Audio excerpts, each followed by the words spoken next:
சாகர அளவுக்கு அது என்ன அவ்வளவு பெரிய பிரச்சனையாம்மா? ஆமா, என் மானமே போச்சு. இனிமே எல்லாரும் என்ன தப்பாதான் பாப்பாங்க. என்னால இனி வாழவே முடியாது.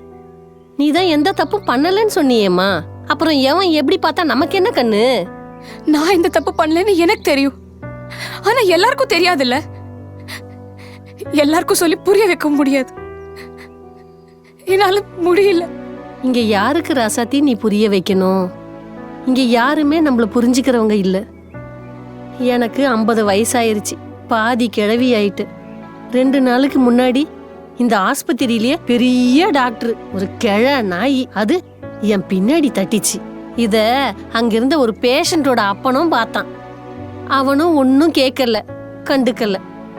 நான் அமைதியா இருந்ததை பார்த்து அவனும் என்னைய தப்பாதான் நினைச்சிருப்பான் போல. அவனுக்கு தெரியுமா, அந்த டாக்டரை எதிர்த்து பேசினா எனக்கு வேலை போயிரும், என் குடும்பம் கஷ்டத்துல நிக்கும்னு. தெரியாதுல்ல. என்னால அவனுக்கு சொல்லியும் புரிய வைக்க முடியாது. எனக்கு அந்த அவசியமும் இல்லம்மா. பொம்பளைங்களோட குணத்தை ஆம்பளைங்க பார்க்குற பார்வையில தம்மா அளப்பானுங்க. துணியை முழுக்கா போட்டிருந்தா ஒரு பார்வை, நமக்கு பிடிச்ச மாதிரி துணி போட்டிருந்தா ஒரு பார்வை, கூட்டத்தோடு இருந்தா ஒரு பார்வை, தனியா இருந்தா ஒரு பார்வை, ராத்திரியில ஒரு பார்வை, பகல்ல ஒரு பார்வைன்னு இப்படி பொம்பளைங்கள ஒவ்வொரு பார்வையிலையும் அளப்பானுங்கம்மா. அதெல்லாம் நினைச்சு கவலைப்பட்டா நம்ம வாழ முடியுமா கண்ணு?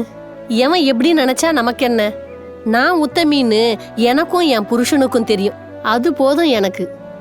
இன்னும் அந்த டாக்டர் பண்ண விஷயத்த நான் என் புருஷன்கிட்ட சொல்லல. சொன்னேன் வெய், என் வேலையே போனாலும் பரவாயில்லன்னு அந்த கிழட்டு நாய என் புருஷன் வெட்டாம விட மாட்டான். அந்த மனுஷனுக்கு இன்னும் என் மேல அவ்வளோ நம்பிக்கை. ஆமா கண்ணு, உனக்கு கல்யாணம் ஆயிருச்சா? இல்ல. கல்யாணம் பண்ணிக்கோமா. உன்னை நம்புற ஒருத்தனை கட்டிக்கோ. உன்னை சுத்தி 1000 கண்ணு தப்பா பார்த்தாலும் அந்த ஒரு கண்ணு உன்னை புனிதமா பார்க்கும். அது ஒண்ணு போதும்மா. என்ன நடந்தாலும் சாக தோணாது. வரேன் தேவி. அப்புறம் எதுக்கும் கவலைப்படாத கண்ணு, எல்லாம் சரியாயிரும். ஊர் என்ன நினைச்சா உனக்கு என்ன? உன்னை புரிஞ்சிக்க ஒருத்தன் வருவான். அப்புறம் என்ன பிரச்சனை வந்தாலும் சாவணும்னு நினைக்காத. உனக்கு பிரச்சனை கொடுத்தான் பாரு, அவனா சாவடி. பொண்ணுங்க எதுக்கும் குறைஞ்சவங்க கிடையாது.